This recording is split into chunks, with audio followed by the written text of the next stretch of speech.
Thiruvananthapuram general ആശുപത്രിയിലെ ചികിത്സാ പിഴവിനെ തുടർന്ന് നെഞ്ചിൽ ഗൈഡ് വയർ കുടുങ്ങിയ സുമയ്യ മൊഴി നൽകി. വിദഗ്ധ സംഘത്തിന് മുന്നിലാണ് മൊഴി നൽകിയത്. ഗൈഡ് വയർ പുറത്തെടുക്കാൻ കഴിയുമോ എന്ന് വീണ്ടും പരിശോധിക്കുമെന്നും ഡോക്ടർക്കെതിരെയുള്ള നടപടിയെക്കുറിച്ച് ചർച്ച നടന്നില്ലെന്നും സുമയ്യ വ്യക്തമാക്കി.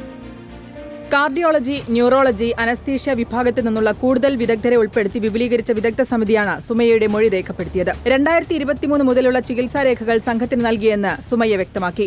ഗൈഡ് വയർ പുറത്തെടുക്കാൻ കഴിയുമോ എന്ന് വീണ്ടും പരിശോധന നടത്തുമെന്ന് വിദഗ്ധ സംഘം പറഞ്ഞതായും സുമയ്യ മാധ്യമങ്ങളോട് പറഞ്ഞു.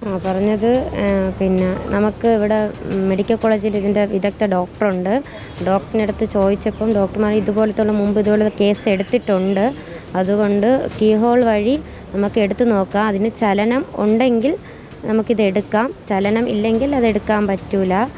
അത് നോക്കാമെന്ന് പറഞ്ഞു. ഒന്നും കൂടെ ഇനി CT എടുക്കണം. അതിവിടെ നിന്ന് CT എടുത്തിട്ട് അങ്ങനെ നോക്കാം എന്ന് പറഞ്ഞു. സുമയ്യയ്ക്ക് ശസ്ത്രക്രിയ നടത്തിയ ജനറൽ ആശുപത്രിയിലെ ഡോക്ടർ രാജീവ് കുമാറും ജൂനിയർ ഡോക്ടറും മൊഴി നൽകാനെത്തി. 2023 മാർച്ചിലാണ് ഗൈഡ് വയർ സുമയ്യയുടെ ഹൃദയത്തിലേക്കുള്ള രക്തക്കുഴലിൽ കുടുങ്ങിയത്. ശ്വാസതടസ്സം ഉൾപ്പെടെ വലിയ ആരോഗ്യ പ്രശ്നങ്ങൾ നേരിട്ടതോടെയാണ് പരാതിയുമായി സുമയ്യ രംഗത്തെത്തിയത്.